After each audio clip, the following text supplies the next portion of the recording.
23º domingo do tempo comum. É uma graça de Deus podermos juntos nos alimentar com a palavra de Deus, porque o homem não vive somente de pão, como diz o Senhor.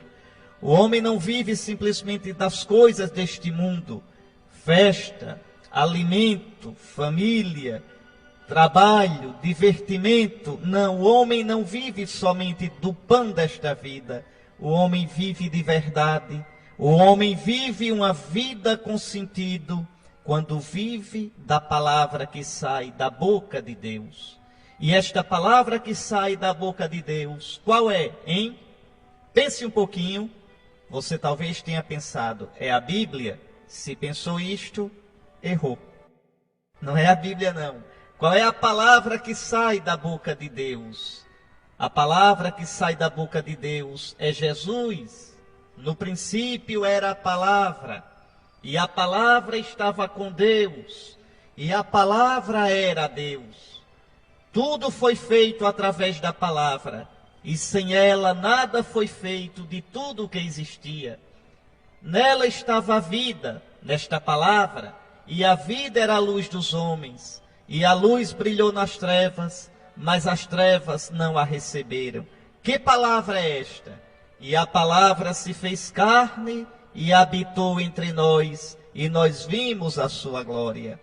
Porque a lei nos foi dada por Moisés, mas a graça e a verdade nos vieram por esta palavra, que é Jesus Cristo, nosso Senhor. Está aí, a palavra é uma pessoa. A palavra de Deus não é primeiramente a Bíblia. A palavra de Deus é Jesus. Quem olha Jesus, quem escuta Jesus, quem ama Jesus, quem adora Jesus, descobre a palavra que Deus tem para nos dizer. Essa palavra é Jesus, nosso Senhor. Jesus não é um mestre como outros mestres. Jesus não é um sábio como outros sábios. Jesus é Deus. Como diz a carta aos Colossenses, tudo foi criado por Ele e para Ele. Ele é a imagem do Deus invisível. Colossenses 1,15. O Deus que não podia ser visto, o Deus que não tinha rosto, agora tem um rosto, é Jesus, nosso Senhor e Deus. Está aí? Aí você pode perguntar logo no começo, se a palavra de Deus é Jesus, então a Bíblia o que é? Jesus disse, lá no Evangelho de São João, vós perscrutais as Escrituras, elas dão testemunho de mim. A Bíblia, as palavras da Bíblia são palavras de Deus, porque dão testemunho de Jesus. É Jesus a palavra. Para que você entenda, eu vou usar uma linguagem dos escritores cristãos da Idade Média. Eles diziam assim, Jesus é a palavra abreviada. Jesus é aquela palavra na qual estão todas as outras palavras. A Bíblia é Jesus explicado. Você lembra no tempo dos filmes de máquina de fotografar, quando tinha o rolinho de filme? É como se Jesus fosse aquele rolinho. Jesus é a palavra, ali está tudo presente. Aí você vai e estica o filme para revelá-lo. Você abre assim a negativa, lembra? Puxava assim a negativa e abria. Pronto, a Bíblia é isso. A Bíblia é esse rolinho desenrolado. O rolinho é Jesus. Jesus é a palavra única. Está ali tudo. É a palavra abreviada. Você abrindo o rolinho, ali estão as palavras, que são a Bíblia. A Bíblia é palavra de Deus, porque explica Jesus. O Antigo Testamento, todo ele é preparação para Jesus. E o Novo Testamento, todo ele é a meditação, a pregação, a explicação do mistério de Jesus, nosso Senhor. Aqui, eu dizendo isto, aparece uma consequência importante. Quem lê o Antigo Testamento, somente a letra, sem iluminar o Antigo Testamento com o Novo, lê o Antigo Testamento de modo errado. Lê o Antigo Testamento como os judeus leem. É por isso que muitas seitas por aí pegam o Antigo Testamento e saem citando, mostrando aos católicos despreparados. Sai mostrando, olha aqui, está vendo? Olha, está na Bíblia aqui, veja aqui. Está ali a letra, mas o espírito daquela letra você só vai entender no Espírito de Jesus, nosso Senhor, entendendo o Novo Testamento. Por exemplo, a Escritura manda guardar o sábado. Manda sim. No Antigo Testamento aparece claro: guardarás o 7º dia. Trabalharás 6 dias, mas no 7º descansarás. Pronto. E nós não guardamos. E agora? Estamos desobedecendo? Eu estou dando um exemplo só para você ver. Estamos desobedecendo a palavra de Deus? Não. Como não? Se a Bíblia manda. A Escritura manda, é a lei de Moisés, é o Antigo Testamento, preparando para o Novo Testamento. Todo o Antigo Testamento é preparação para o Novo. São Paulo diz isso. São Paulo, na primeira carta aos Coríntios, deixa eu ver se eu encontro aqui na minha Bíblia, porque eu vou conversando, aí vem as coisas, eu fico procurando aqui. Deixa eu ver se eu encontro, só para que vocês vejam, porque isso é importante entender. Pronto, se você abrir a primeira carta aos Coríntios, capítulo 10, vamos começar do versículo 1, pronto, do 1 até o 11. 1 aos Coríntios 10, 1 a 11. Olha o que é que São Paulo diz sobre o Antigo Testamento. Irmãos, não quero que ignoreis o seguinte: os nossos pais, lá no Antigo Testamento, estiveram todos debaixo da nuvem e todos passaram pelo mar. Na nuvem, aquela nuvem que indicava ao povo de Israel o caminho. Na nuvem e no mar, todos foram batizados em Moisés. Aqui, para você entender, a palavra batizar quer dizer mergulhar. Então, São Paulo imagina a nuvem lá no céu, em cima, e o povo embaixo da nuvem, seguindo aquele rastro que a nuvem deixava indicando o caminho. Então, o povo debaixo da nuvem, o povo batizado, mergulhado na nuvem. Então, o povo foi. Nossos pais foram batizados em Moisés, quer dizer, sob a liderança de Moisés, na nuvem e no mar. Todos comeram do mesmo alimento espiritual. Qual era o alimento espiritual? O maná. E todos beberam da mesma bebida espiritual, que era aquela água que saiu da rocha. De fato, bebiam de uma rocha espiritual que os acompanhava. Essa rocha era o Cristo. Está vendo? São Paulo está mostrando como o Antigo Testamento prepara o Novo. Aquela nuvem, aquele mar, nos quais os judeus estiveram embaixo, foram batizados, são imagem do batismo cristão. Aquela comida que eles comeram, o maná, é imagem da Eucaristia. Aquela água que sai da rocha é imagem do Cristo traspassado, de cujo coração sai a água do batismo e o sangue da Eucaristia. Por isso São Paulo diz, essa rocha era Cristo. Repare que coisa linda. São Paulo está dizendo que já no Antigo Testamento, Cristo nos acompanhava. Mas vejam, isto não está na letra do Antigo Testamento. Isto São Paulo descobre porque, como cristão católico, ele lê o Antigo Testamento à luz do Novo Testamento. E ele diz, vamos continuar até o versículo 11, vale a pena. No entanto, a maior parte deles, dos nossos pais do Antigo Testamento, desagradou a Deus e por isso caíram mortos no deserto. Agora veja que coisa importante o versículo 6. Esses acontecimentos se tornaram símbolos para nós, a fim de não desejarmos coisas más como eles desejaram. Não vos torneis idólatras como alguns deles. Segundo está escrito, o povo sentou-se para comer e beber, Depois todos levantaram-se para se divertirem. Nem nos entreguemos à prostituição, como se entregaram alguns deles, vindo a morrer 23.000 num só dia. Nem ponhamos à prova ao Senhor, como fizeram alguns deles, os quais morreram picados pelas serpentes. Nem murmureis, como alguns deles murmuraram, por isso foram mortos pelo exterminador. Estas coisas lhes aconteciam em sentido figurativo e foram escritas como advertência para nós, aos quais chegou o fim dos tempos. Está aqui.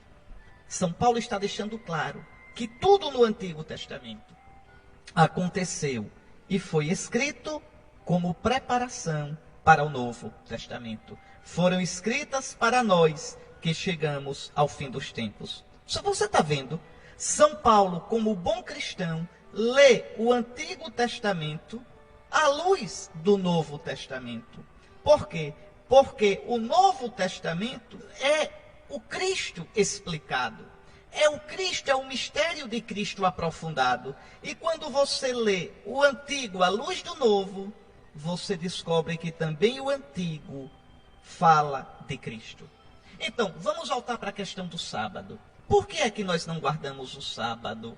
E não podemos guardar? E não devemos guardar? E não guardaremos nunca?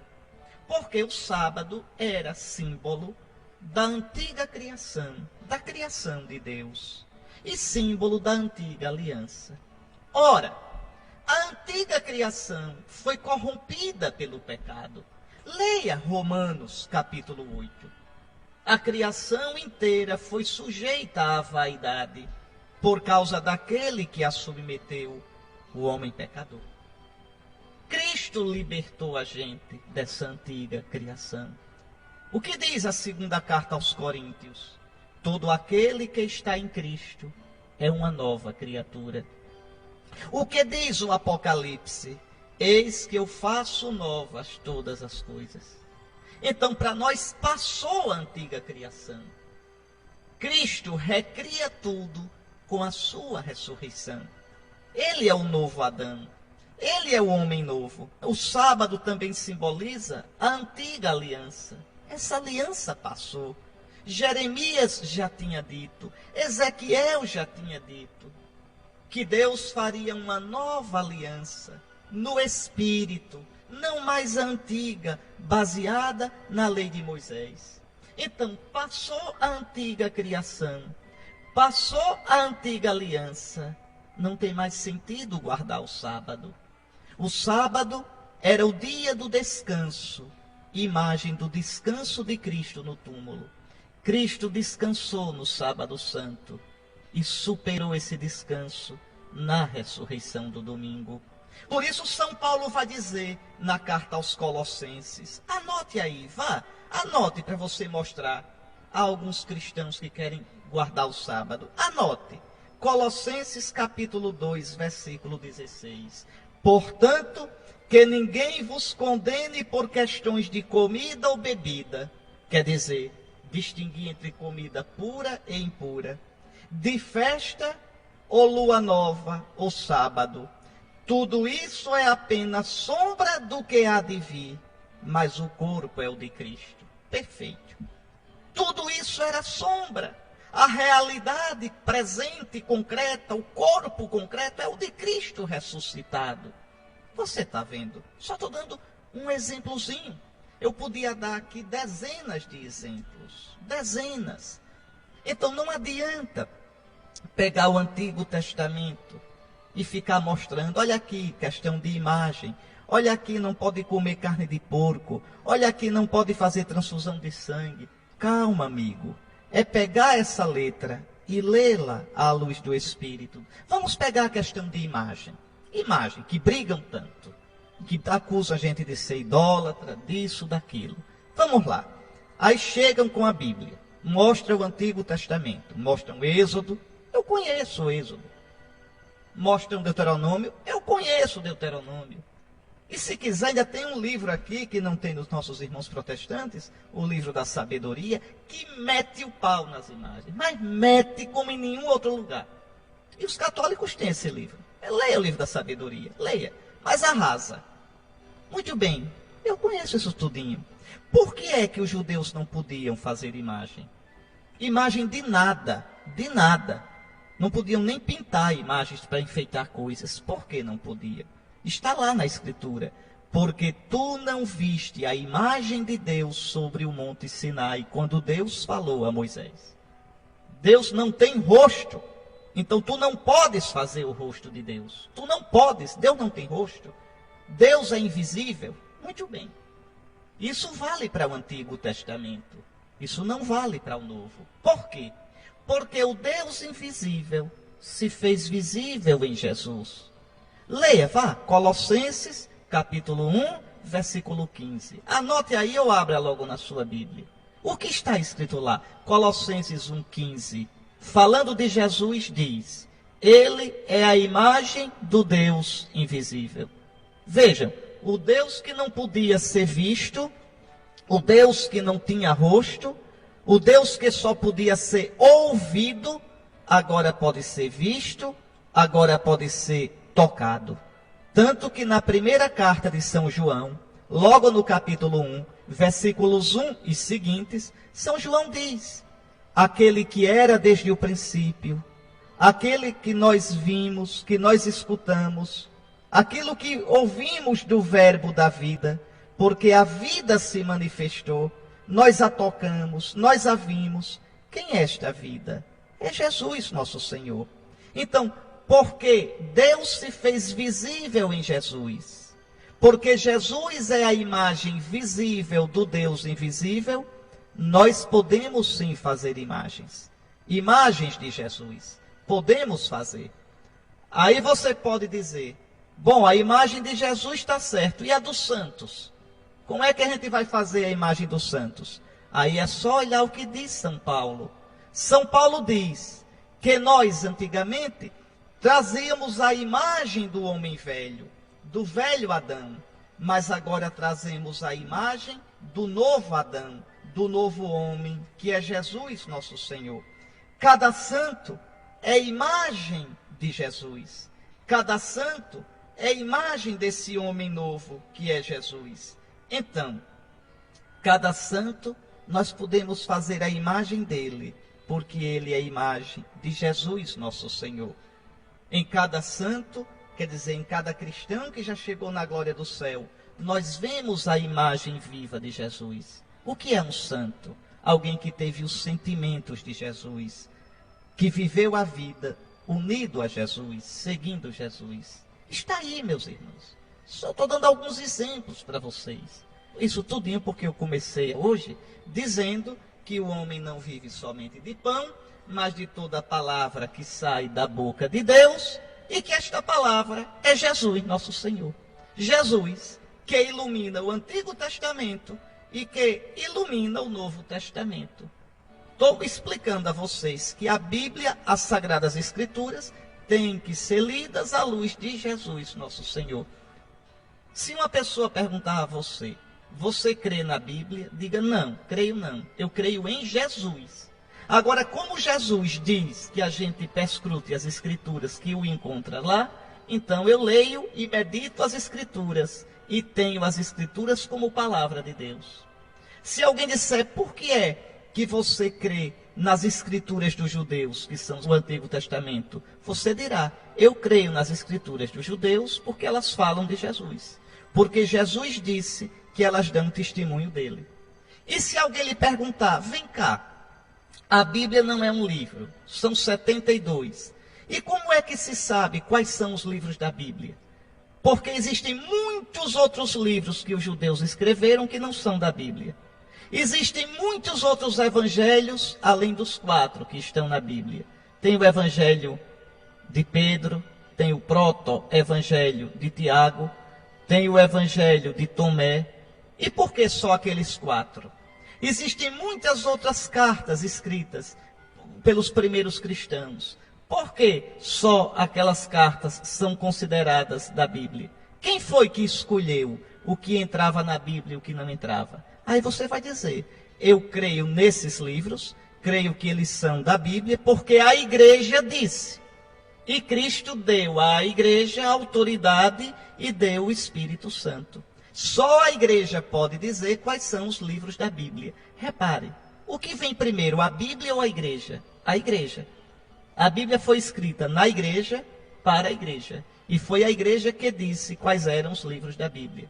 Tire a igreja e desaparece a Bíblia. É muito interessante. Por exemplo, muitos que andam com a Bíblia debaixo do braço, falando mal da igreja, andam com a Bíblia que a igreja escreveu, com a Bíblia que a igreja guardou, com a Bíblia que a igreja discerniu que aqueles eram os livros da Bíblia. A Bíblia, ela é como um álbum de família. Eu já disse isto aqui uma vez.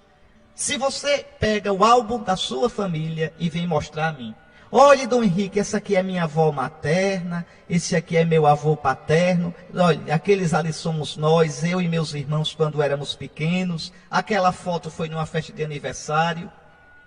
Eu vou ver o álbum, mas não vou sentir nada.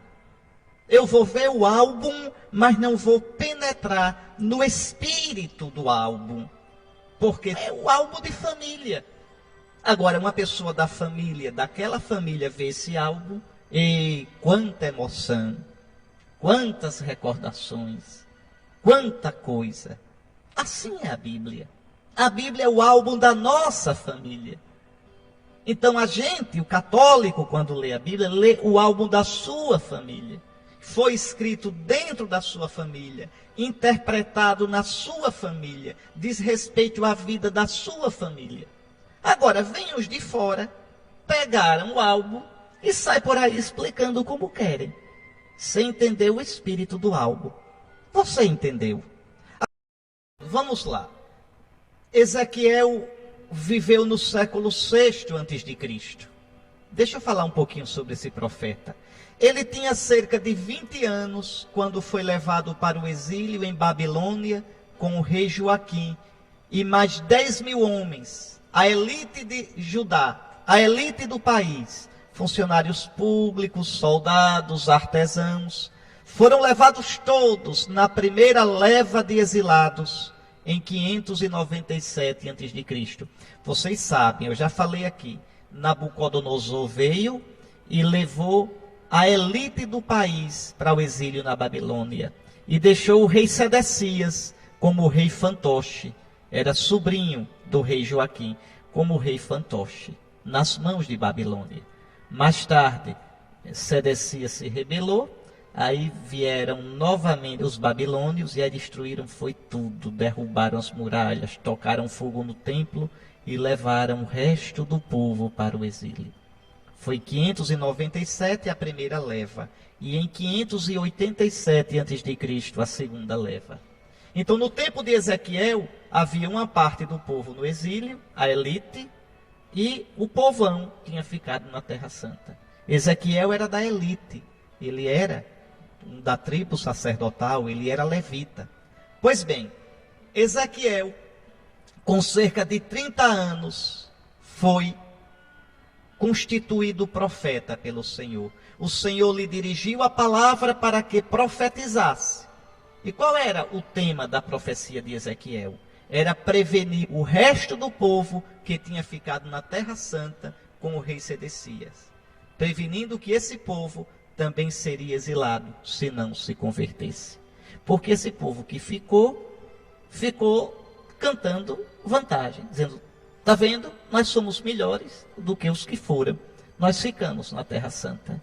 E aí Ezequiel previne: ou vocês mudam de vida, ou vocês também vão para o exílio. A vocação de Ezequiel começou, você pode ver no primeiro capítulo logo de Ezequiel, com uma visão impressionante da glória e da santidade de Deus, às margens do rio Cobar, lá na Babilônia. É muito bonito, porque veja, Deus não está preso na terra de Israel. Deus ficou com o povo, mas foi embora também com os exilados.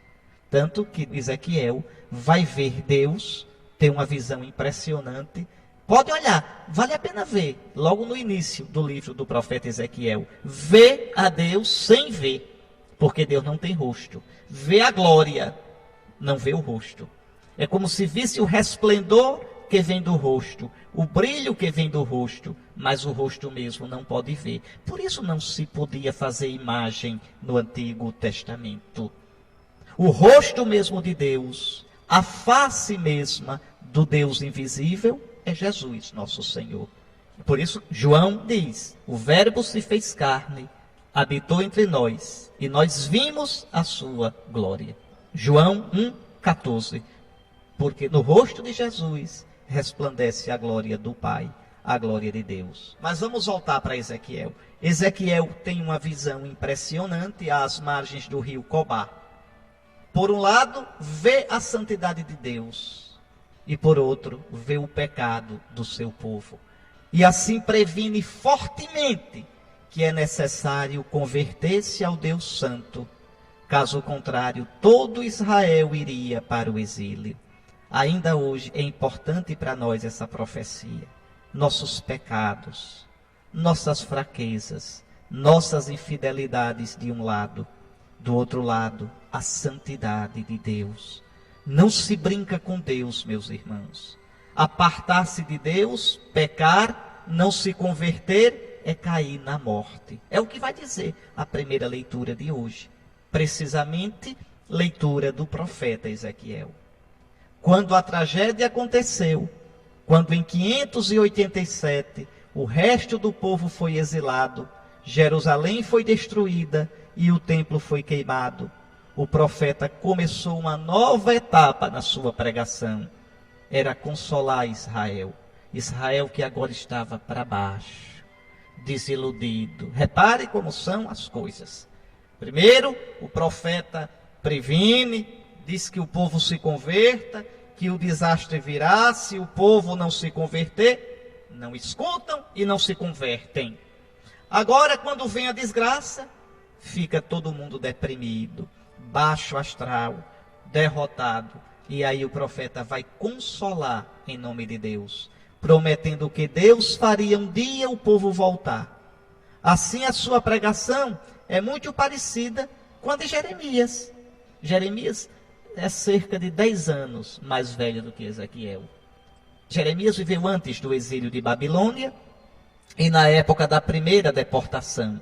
Mas o coitado não foi deportado para a Babilônia. Ele ficou em Jerusalém, depois o levaram à força para o Egito e lá ele desapareceu. Ainda hoje a gente não sabe como terminou o coitado do profeta Jeremias. Morreu lá para as bandas do Egito, à toa, coitado. Então vejam, Ezequiel se compara, na leitura de hoje, a uma sentinela, um vigia que deve gritar alertando para o perigo. Um dos seus temas característicos é a da responsabilidade individual. É a leitura de hoje. Cada um é responsável por suas ações diante de Deus. Veja, a leitura de hoje coloca um pouco esses dois temas. Está certo? Eu devo me converter. Ezequiel diz, eu grito para que se converta. A gente deve falar a verdade, quer agrade, quer desagrade. Imagine um bispo, imagine um padre, um pai, que for falar somente o que o filho quiser ouvir. Não, deve falar a verdade, com amor, com carinho, mas com firmeza, para que se convertam. E se não se converter? Se não se converter, quem preveniu cumpriu o seu dever. Quem não escutou, que responda diante de Deus. Está aí, tá certo? O livro de Ezequiel, deixa eu dizer um pouquinho mais sobre Ezequiel. Pertence em muitos pontos a um tipo de escrita chamada apocalíptica. O que é apocalíptica? É aquele jeito de escrever que aparece em Ezequiel, na segunda parte de Zacarias, em Daniel e no Apocalipse de São João. É uma escrita que usa imagens impressionantes, cheias de símbolos, né, para exprimir a mensagem de Deus. Então Ezequiel tem isso, como também Daniel. Não é um livro muito fácil de ler, mas nesse mundo nosso, tão marcado pelo materialismo, que toma o homem como a medida de tudo, é muito importante aprender com este profeta a visão que ele tem de Deus. Deus é santo. Deus não pode ser colocado em cabresto, não se pode passar sela em Deus. Deus é grande, é incompreensível. É preciso que a gente entenda a santidade de Deus, olhe para nós, veja o nosso pecado e procure a conversão. Antes que tenhamos de aprender na marra com o juízo de Deus, como Israel teve que aprender. Sim, meus irmãos, porque Deus corrige, Deus castiga. Quanto a esta leitura de hoje, concretamente, ela nos recorda a responsabilidade que temos de corrigir o irmão. Corrigir. Se tu vês o teu irmão pecando e não corriges, tu és omisso. Agora, corrigir com amor, não como chato, não é? Corrigir com caridade, corrigir com suavidade, corrigir com paciência. Uma correção cheia de respeito e de misericórdia. Mas somos responsáveis pelos nossos irmãos. Aliás, no bom catecismo se diz que uma das obras de misericórdia é corrigir a quem erra. Nós não deveríamos fazer como Caim. Quando Deus pergunta a Caim, lá em Gênesis capítulo 4, versículo 9, pergunta assim: Caim, onde está o teu irmão? Qual é a resposta de Caim? O que é que eu tenho a ver com meu irmão? Ora, a gente não pode dar essa resposta a Deus. A gente tem tudo a ver com o nosso irmão. Onde está o teu irmão, eu estou presente nele. Há aí também uma tremenda lição. Não ouvir a palavra do Senhor, não ouvir a sua voz que nos previne e que corrige, leva-nos à morte da alma, à morte eterna. Então, se eu não escuto as correções de Deus, correção que vem pela palavra de Deus, mas vem também às vezes pela correção do superior, do bispo, do pai, do padre, de um amigo, se eu não ouço e não me corrijo, eu morro no meu coração. Olha aqui, se eu disser ao ímpio que ele vai morrer, e tu não lhes falares, advertindo a respeito da sua conduta, o ímpio vai morrer por sua própria culpa, mas eu te pedirei contas da sua morte. Se eu não corrijo, aquele que errou vai se acabar na vida. Pode ir para o inferno, mas eu vou responder por isso também, porque me calei, porque me omiti. Mas se advertires o ímpio a respeito de sua conduta, para que se arrependa, e ele não se arrepender, o ímpio morrerá por própria culpa, mas tu salvarás a tua vida. Então, a gente tem o dever, isso vale sobretudo para o bispo, e na paróquia para o padre, corrigir os que erram, corrigir. Agora, se não quiserem se corrigir, se converter, paciência. Está aí, meus irmãos, São Paulo explicando que toda a lei se resume em amar. Mas não é um amor qualquer, é um amor por amor de Deus. É um amor para cumprir o mandamento de Deus. É um amor aos outros porque eu amo a Deus. Então São Paulo nos apresenta o maior valor, a maior riqueza da vida cristã, o amor aos outros. Qual é o resumo da lei de Moisés para São Paulo? O resumo é o amor. O amor não faz nenhum mal contra o próximo. O amor é o cumprimento perfeito da lei. Quer dizer, é a realização perfeita da lei.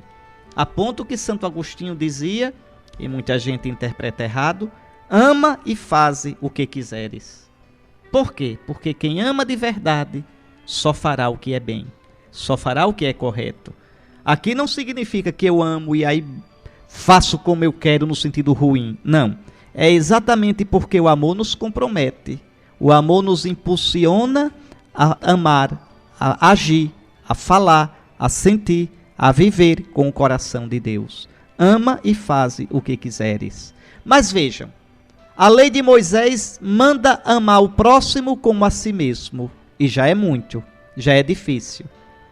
São Paulo diz, olha, qualquer outro mandamento da lei se resume neste: amarás ao teu próximo como a ti mesmo. Isso vale para os judeus. E para o cristão, não é amar o próximo como a si mesmo, é muito mais. Jesus diz, amar como ele amou. Pode olhar, João, capítulo 13, vale a pena dar uma olhada. Abra aí a Bíblia, ou então anote, João 13, versículos 34 a 35. Eu vos dou um novo mandamento. Já existia o antigo mandamento, amar o próximo como a si mesmo. Mas agora um novo mandamento, amai-vos uns aos outros. Como eu vos amei, assim também vós deveis amar-vos uns aos outros. Então agora, o motivo do amor aos outros é Jesus. O modelo do amor aos outros é Jesus. A medida do amor aos outros é Jesus. E aí ele diz no versículo 35, João 13, 35, nisto conhecerão todos que sois meus discípulos, se vos amardes uns aos outros. Então a identidade do cristão é amar como Jesus amou. É viver como Jesus viveu. É aquilo que São Paulo diz em Filipenses 2,5. Filipenses 2,5. Tende em vós os mesmos sentimentos do Cristo Jesus. É isso que São Paulo está dizendo.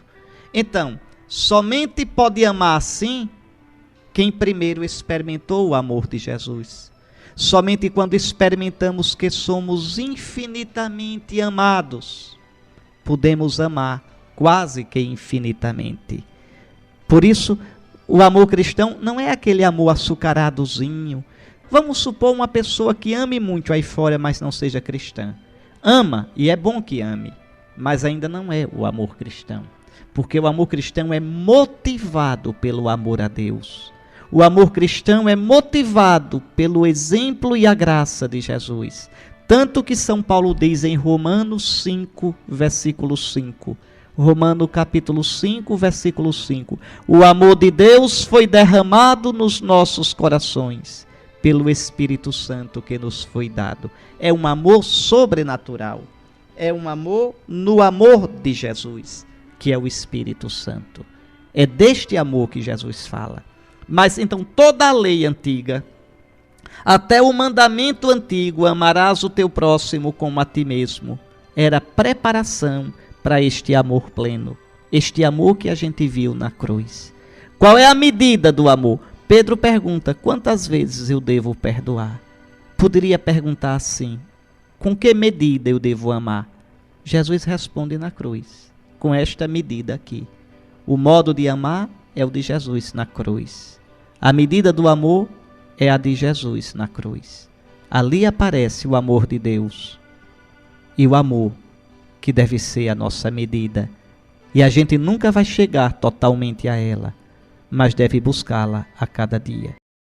Eita, meus irmãos, que esse capítulo é tão bonito, mas tem casca de banana. Tem casca de banana e eu já vi tanta gente citar esse capítulo, essa passagem do Evangelho, para tirar conclusões opostas ao que Jesus disse, conclusões erradas. Vamos lá. Primeiramente, esse texto do Evangelho, preste bem atenção, faz parte do capítulo 18 do Evangelho de Mateus. É o capítulo no qual o Senhor Jesus fala sobre a vida da igreja. É o discurso, é o sermão sobre a igreja. No Evangelho de Mateus, Jesus tem 5 sermões. O sermão da montanha, o sermão sobre a missão, o sermão sobre as parábolas, o sermão sobre a igreja e o sermão sobre o fim dos tempos. Este do capítulo 18 é o sermão sobre a igreja.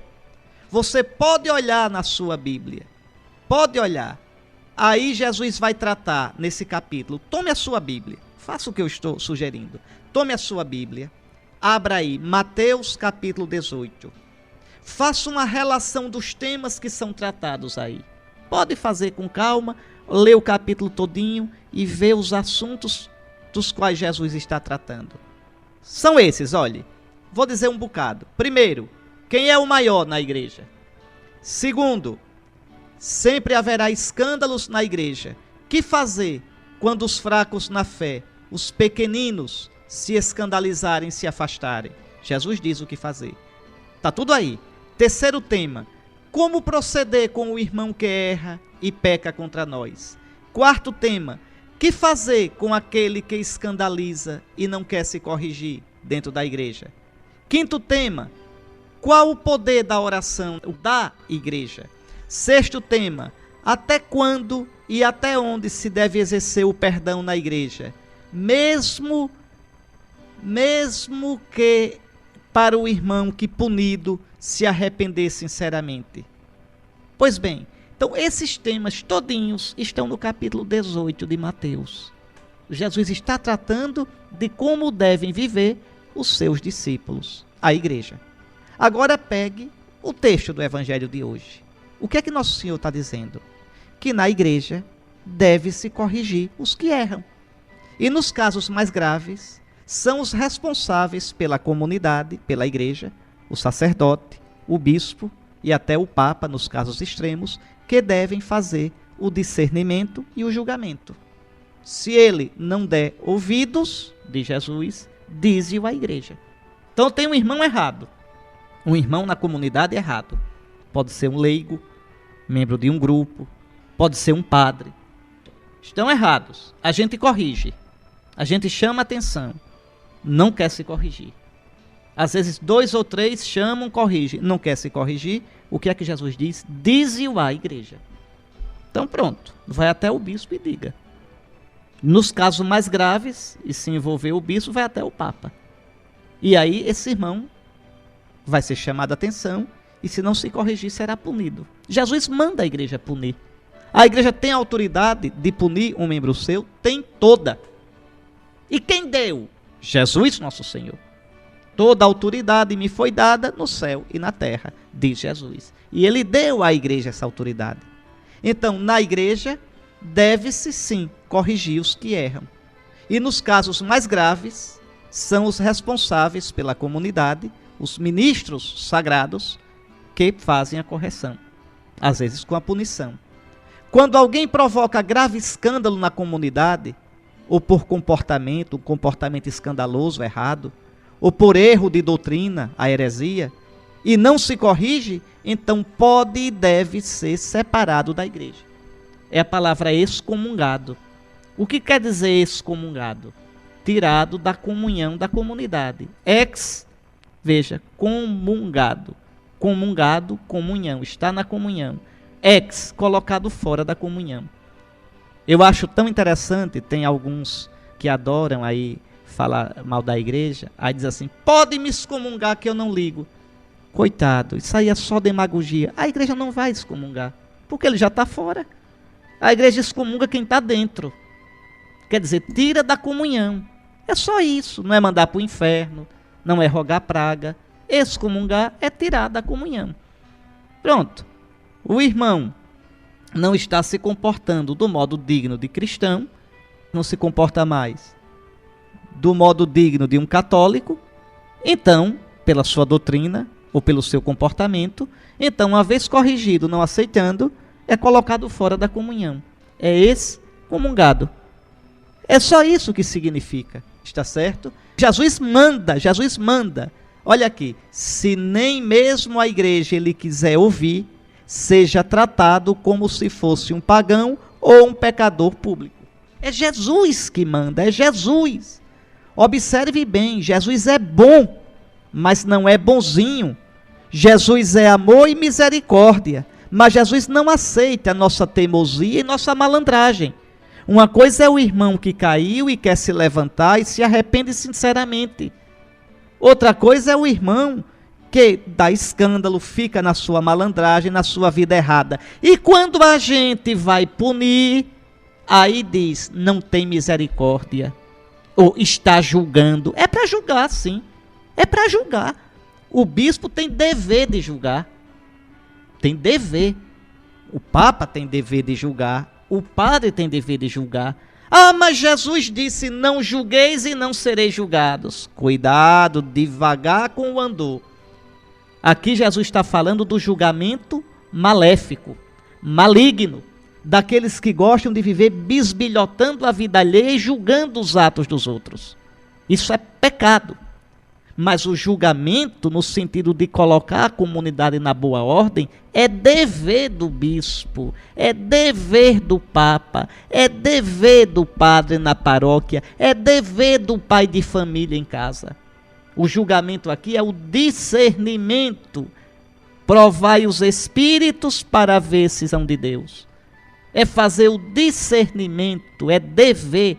É o poder das chaves que Cristo dá à igreja. Nós vamos ver daqui a pouquinho. Então não se brinca com isso, não. A igreja tem o direito e a autoridade de exercer o julgamento sobre a conduta dos seus filhos. E os que estão fora? Os que estão fora, estão fora. A igreja não tem nada a ver com eles. Mas os seus filhos, tem sim, tem sim. Está certo? Então vejam, o próprio Jesus diz: se nem mesmo a igreja, esse irmão quiser ouvir, seja tratado como se fosse um pagão ou um pecador público. Leia o versículo 18. Mateus 18, 18. Leia o que é que Jesus diz. Em verdade vos digo, tudo o que ligardes na terra será ligado no céu. E tudo o que desligardes na terra será desligado no céu. Aquele poder que Pedro tem, o Papa tem, olha lá em Mateus 16, eu te darei as chaves do reino. Os bispos têm todos juntos. A igreja tem. Por isso que no brasão do Papa tem duas chaves cruzadas. É o poder de ligar, de abrir, e o poder de desligar, de fechar. Dado por Cristo, a igreja tem essa autoridade. A igreja tem esse poder. Tem sim. E terá sempre. Então vejam, o poder de ligar e desligar que Jesus deu a Pedro somente, repito, olhe lá Mateus capítulo 16, versículos 18 a 19, deu também a toda a igreja representada pelos bispos, sucessores dos apóstolos. Assim, Pedro sozinho, o Papa sozinho, ou Pedro com os 12, o Papa com os bispos reunidos em concílio, tem plena autoridade sobre toda a igreja. Eu me lembro uma vez, eu estava numa rádio aqui em Aracaju e fez uma crítica grave àquele ex-teólogo católico Leonardo Boff. E alguém ligou abusado perguntando: com que autoridade o senhor fala do Boff? Ah, essa resposta é fácil de dar. Com a autoridade que Cristo me deu de bispo da igreja. Tenho toda. E com a autoridade de quem estuda teologia e pensa. E tem uma cabeça em cima do pescoço. Pronto. Não é assim não. Tem autoridade sim. Tem autoridade. Recentemente, uma pessoa conhecida aqui de Aracaju estava dizendo: eu sou católico, mas não concordo com muita coisa que a igreja faz. Aí falou: o Estado é laico, eu sou a favor do casamento gay, a igreja é contra, a igreja não tem que se meter nisso. Não tem entendido o que significa Estado laico, nem tem entendido por que que a igreja não quer a aprovação do casamento gay. A igreja não tem nada contra os homossexuais, nada. O que a igreja tem é a favor da família. A igreja é a favor da família, e se tudo for casamento, casamento não é mais nada, só isso. A igreja não é contra que dois homossexuais vivem juntos, querem viver, vivam lá. É pecado? É, mas querem viver, vivam. Se não são cristãos, não são católicos, vivam como quiserem.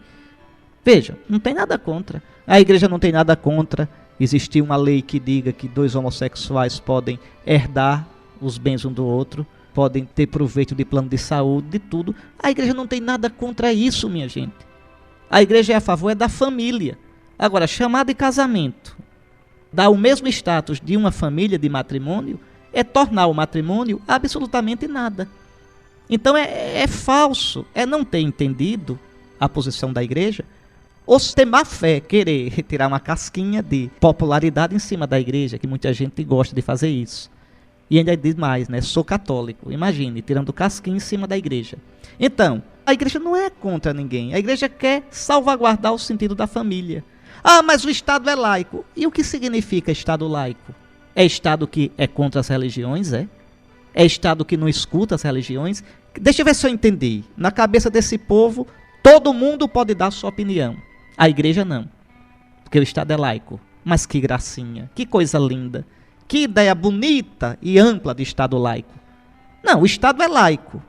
Um Estado no qual todo mundo tem o direito de falar e de exprimir sua opinião, inclusive a igreja. Pronto. É isso que significa um Estado laico. Ou dizer, então, a hipocrisia da igreja, como foi dito. É a hipocrisia da igreja que defende essa moral quando dentro dela tem homossexuais, e aí, como agora é moda, né, tem pedófilos. Quer dizer, é triste dizer uma coisa dessa, porque não me consta que a igreja seja uma associação de pedófilos. Não é? Se pega uns escândalos do passado e se colocou na mídia de uma ínfima parte, uma ínfima da ínfima parte de padres que praticaram a pedofilia, como tem pastores pedófilos, generais pedófilos, como tem professores pedófilos, políticos pedófilos, pai de famílias pedófilos.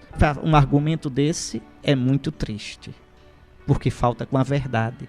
É demagógico. É demagógico. Mas vamos lá o argumento. Eu gosto de analisar os argumentos, é muito bom. Ah, mas como é que a igreja pode pregar a moral quando dentro dela tem pessoas que não cumprem isso? Mas espera aí. A igreja prega a moral porque as pessoas da igreja são todas certinhas, é? Não, não é por isso não. A igreja prega a moral porque Cristo ensinou assim. A igreja prega baseada em Cristo. E os primeiros que devem se converter são os filhos da igreja. A igreja vai continuar dizendo sim, que relação homossexual é pecado. A igreja vai continuar sempre sim, dizendo que pedofilia é pecado. A igreja vai continuar dizendo sim, sempre sim, que a família deve ser preservada. E quando os filhos da igreja pecarem, quando os filhos da igreja não forem coerentes com isso, pode ser padre, bispo, papa, eles estão pecando. E a igreja não vai se calar por isso não. Então tenha bem claro isso. A igreja tem a autoridade dada por Cristo de dizer em Cristo o que é certo e o que é errado. O que é verdade e o que é mentira. O que é treva e o que é luz. Que fique bem claro. Então a gente tem que ter muito cuidado com os discursos fáceis de Estado laico, com os discursos fáceis de dizer assim, eu sou católico, mas não sigo a igreja. Não. É católico de verdade quem obedece e ama a igreja. Os católicos que não obedecem e não amam a igreja são dispensáveis, sinceramente. Eu digo com toda franqueza. Católico é filho da igreja. E um filho não ridiculariza sua mãe nunca. Nunca. Então eu estou dizendo isso para mim, para você, meu irmão. Sejamos católicos de verdade. Católicos de corpo inteiro. Pois bem, mas vamos adiante. Leia com atenção os versículos 19 e 20. Eu vos digo mais isto. Se 2 de vós estiverem de acordo na terra, sobre qualquer coisa que quiserem pedir, meu Pai que está nos céus o concederá. Pois onde 2 ou 3 estiverem reunidos em meu nome, eu estou ali no meio deles. Quando Jesus aqui fala em 2 ou 3 reunidos, está pensando na igreja. Esses 2 ou 3 não são 2 ou 3 que se reúnem com a Bíblia debaixo do braço para dizer qual é a verdade, não. Lembre, esse discurso todinho do capítulo 18 é sobre a igreja. Quem são esses 2 ou 3? Imagine o bispo reunindo o seu conselho para decidir. Imagine o padre reunindo os leigos do conselho para decidir. Então, esses 2 ou 3 são isso. Está certo? 2 ou 3 aqui são a comunidade de Cristo, a igreja, aquela que se reúne em comunhão com o sucessor de Pedro. A expressão 2 ou 3 é para fazer contraposição ao isolamento do que pecou, do que se afastou da igreja. Assim, o que Jesus quer dizer é isso. Tudo quanto decidirdes como igreja, tudo quanto decidirdes como 2 ou 3 reunidos, não cada um isolado, eu estarei convosco. O que ligardes, minha igreja, eu ligo. O que desligardes, minha igreja católica, eu desligo. Não se pode, meus irmãos, seguir a Cristo isolado, fundando sua comunidadezinha, sua igrejazinha. A comunidade de Cristo é una, santa, católica e apostólica, reunida em torno do sucessor de Pedro e dos sucessores dos 12. Por isso que eu disse que esse capítulo tinha uma casca de banana.